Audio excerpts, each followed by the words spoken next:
Hello, you plonkers, and welcome back to another episode of the DrewFooty Show. Round 1, El Completo, and It was a great round. You speak Spanish? That's sick. See? But yeah, no, it was a great round. Lots of good games and lots of good comments that we're going to try cover in this episode. So if you want to be on next week's episode, obviously come back to this one and comment under the video. Let's just get into it. Let's talk about what happened this round in football. Long road, took a tumble down this black hole. Stuck in Sunday League, but I'm on levels with Ronaldo. There were actually no comments about the Carlton-Richmond game, probably due to my lack of popularity. I think it's a talking point that's worth mentioning anyway, because Carlton stuck in that game for 3.5 quarters, basically. And then the X factor in that game was pretty much Dustin Martin taking over in that fourth quarter. But yeah, Richmond looking strong again. But I was very impressed with Carlton's intensity that they could maintain. If it was those 16-minute quarters like last season, it could have been a lot closer game.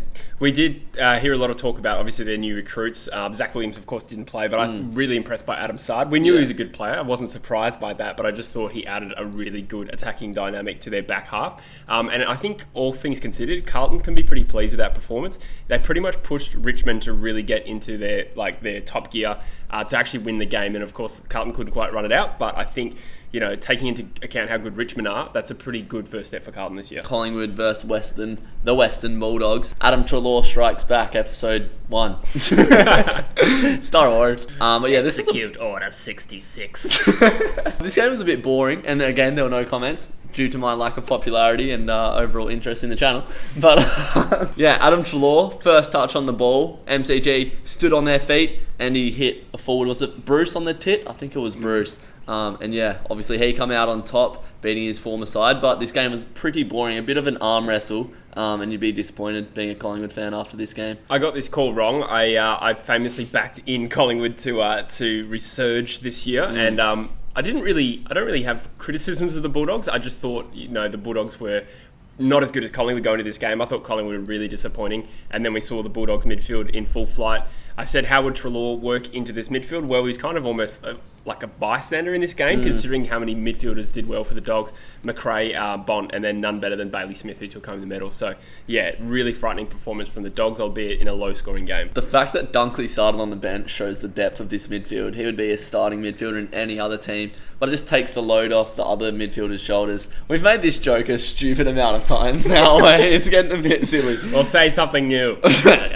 The third game of the round was mine. Do I love them? Do I not? Love-hate relationship. It was the Freo Dockers versus the Melbourne Demons at the MCG. We live streamed it. I was very frustrated, not very entertaining, but the Dockers did not put on a good performance. We had our foreign correspondent, Dilnug, at the MCG. Hello, everyone on the Drewzy Show. So, D's by 26. Winners are Grinners, Drewzy. Unlucky Freos are pretty crap. Jam donut for the winners. Unfortunately, you get donuts. I get real jam donuts. But yeah, Freos trash. Come on.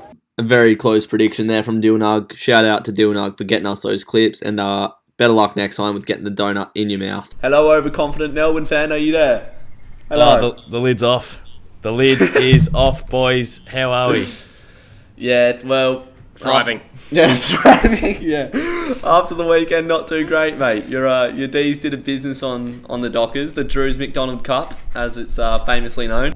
How much can you read into this game as a Melbourne fan? What were the things that stood out to you that you really liked in this game? Because as a Freo fan, I don't know, there wasn't a great deal. Alex Pearce, another very long injury that he's going to have to recover from. Our midfield probably outperformed Melbourne's at times throughout the game. Chera, Sarong and Brayshaw in particular, I thought were our best. Hayden Young, showing what he can do off the half-back line as well. But going forward, we are about as solid as diarrhea.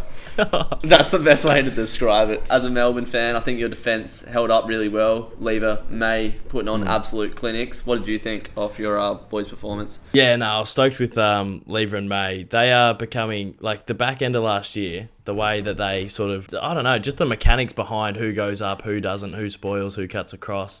And now they're getting good support from like Jeddah, Rivers, who now sweep when May spoils or block when Lever marks. It's really exciting watching just how they go about it. I think forward of the ball, we made it work. I thought Tommy McDonald, who performed in like the pre-season games, was clunking his marks and kicking his goals and missing a few off his shins, but that's all right as long as he's getting his hands to him. I was really impressed with Lukey Jackson. I don't know if you still have the game on, Drewzy, but with 30 seconds to go, he took a screamer in a pack with Tommy Mack and Gawny. Gawny. That was a great mark. I feel quite good after the performance. Wasn't the best win, but it's certainly a win, so I'll take it. Yep, I like that. The only Freo players that I were surprised by, who played good games, was Liam Henry. I thought he had a decent game when he was on. Set shot kicking, not too great, but he did all the hard work well. Yeah, Liam Henry was good, and Switkowski.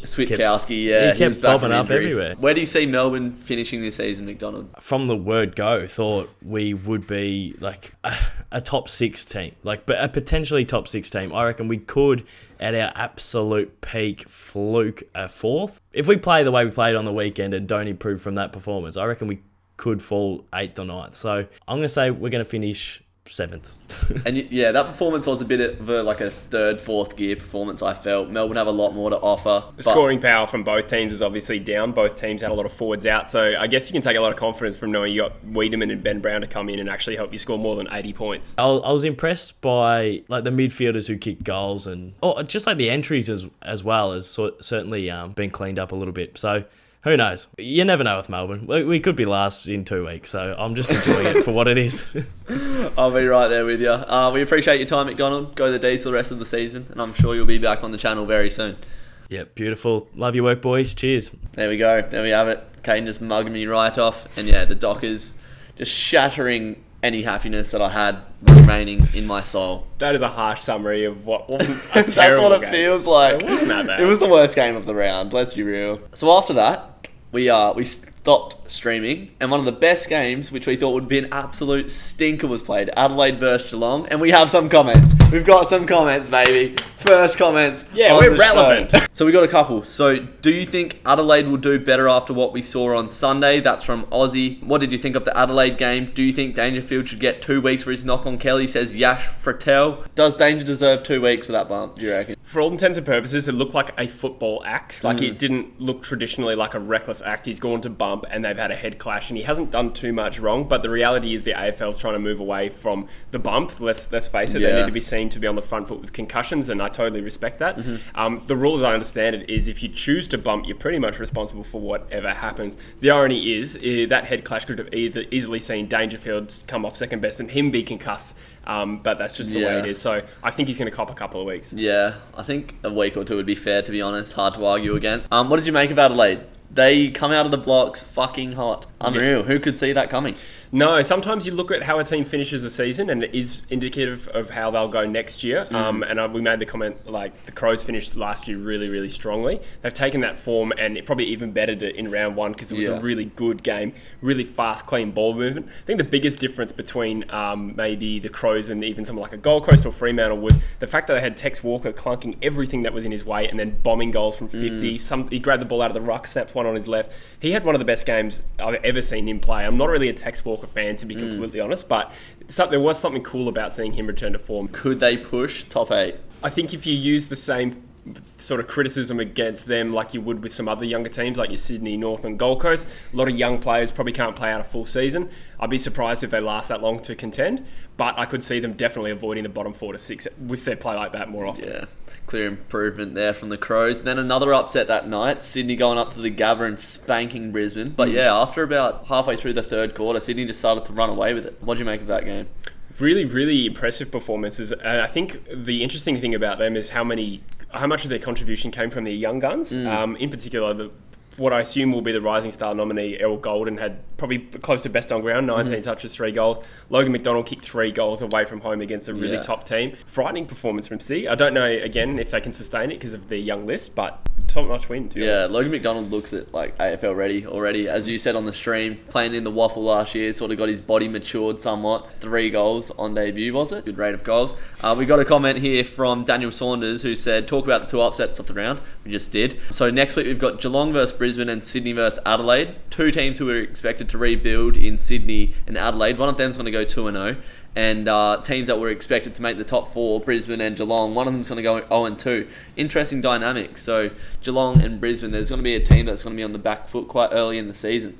They often talk about going 0-2 as this really bad thing in football because I think statistically it's you have like less than a 20% chance of making the top 8. I've kind of plucked that stat, but it's something like that. The media likes to go on about it. Is that stat just because most teams that go 0-2 are shit? That could easily be the case, but either way, it's not a great start for the season. I'm thinking it's probably more likely to be Brisbane going 0-2 considering the games at GMHBA, and probably Sydney 2-0. And Sydney was did you nominate Sydney as a surprise finalist? Yeah, this year? I said surprise top 8 for Sydney. Yeah. I also picked them for my upset of the round.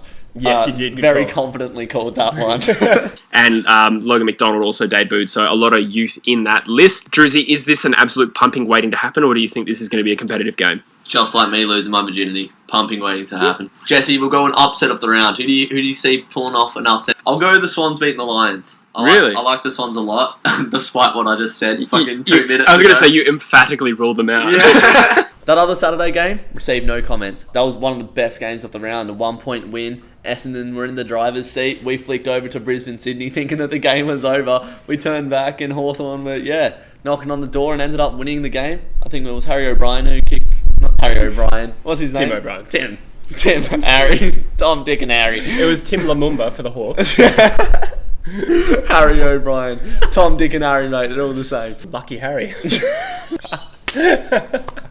Match of the round. Two sides that were probably picked to go bottom 4 to 6 by many. Put on an absolute show. Neither of them look like bottom 4 sides, and that's probably one of the biggest stories from this round. Is not too many teams look like real cellar dwellers other than North, who got battered really. And Freo. The pair asked. Travis Boak discuss. I mean, there's not much to say. They slapped North Melbourne. Travie Boak had, I think, like high 20 touches, 27, 29 touches, and kicked a couple goals. Just did the business that they needed to do on North Melbourne and regained their spot on the top of the ladder. Round 1 so far, potentially a 3-vote performance. Aging like a fine wine in Jesse's cupboard that he's going to drink after this. They don't last long in the cupboard, I've got to say, the old red wines.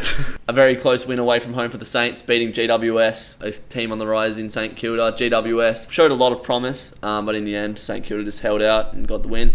What do you make of that? I think low-key, this is one of the more significant wins of the round. It is competitive. There's a lot of significant wins this round, but the Saints I tipped GWS, I'll admit, I got that wrong, although they played to the level I expected them to, but for the Saints to go away in round 1 and pinch the 4 points in a game they could have easily lost, and in conditions they're not really suited to as well. Both teams had no rucks, but it was a really hard slog. St Kilda like a fast kind of style. I think it's a really significant 4 points for St Kilda, and also you got teams like Geelong and Brisbane that they now have pinched 4 points against, and they're hoping to leapfrog those teams this year. So yeah, big result. Last game of the round, your boys, the West Coast Eagles versus the Gold Coast Suns. Terrible news in Matt Rao going down, but great news for you in 4 premiership points. Quite an arm wrestle for that whole game. Going back and forth. West Coast come out of the blocks and kicked the first 3 goals in about 3 minutes. I thought it was going to be a blowout, but then Gold Coast settled into it, come back, and they were on top for the majority of that middle of the part of the game there. The game pretty much went to script for me. I really respect Gold Coast, particularly early in the season. So much talent, and that was really on show being at the game, the way they moved the ball. There were times when, when a team that's low on the ladder kicks a bunch of goals, you're like, oh shit, we must be playing poorly. But there was probably about 3 or 4 times I said to Dad, I was like, we couldn't have done much to defend that. That was just pure skill, and obviously the more experienced side ran out. Lots of talent on show. My boy Oscar Allen, future absolute gun of the comp, kicked 4 goals, could have had 5, and I think equally Ben King looks like an absolute superstar in the making, and there's probably one of 5 Gold Coast players you could name in that same bracket. Yeah, that was a talking point that I was going to raise. Matt McCann asked, will Oscar Allen continue the form, or was it just a one-off? Definitely not a one-off. This guy's destined for greatness. I think the other thing is, JK's not playing so well. Darling's also getting manhandled by 2 players all the time. So those guys in the side make it easier for Allen to get off the chain. But Allen played a substantial part of the game down back as well, probably like a quarter of the game as a key defender, still bagged 4 goals. Now this guy is going to be the Eagles' best player one day. But that's going to wrap up this episode of the DrewFooty Show, episode 1. Obviously, to be on next week, drop a comment on this video as the round progresses. No Bloke of the Week nominations, sadly. Rats. Which made me sad. Thanks for coming on, Jesse. No worries, mate. Nice. All right, we will be on Jesse's channel now for the True Footy, Just the Tips. So go watch that after this video. Drop a like, drop a sub. See you later, you plonkers.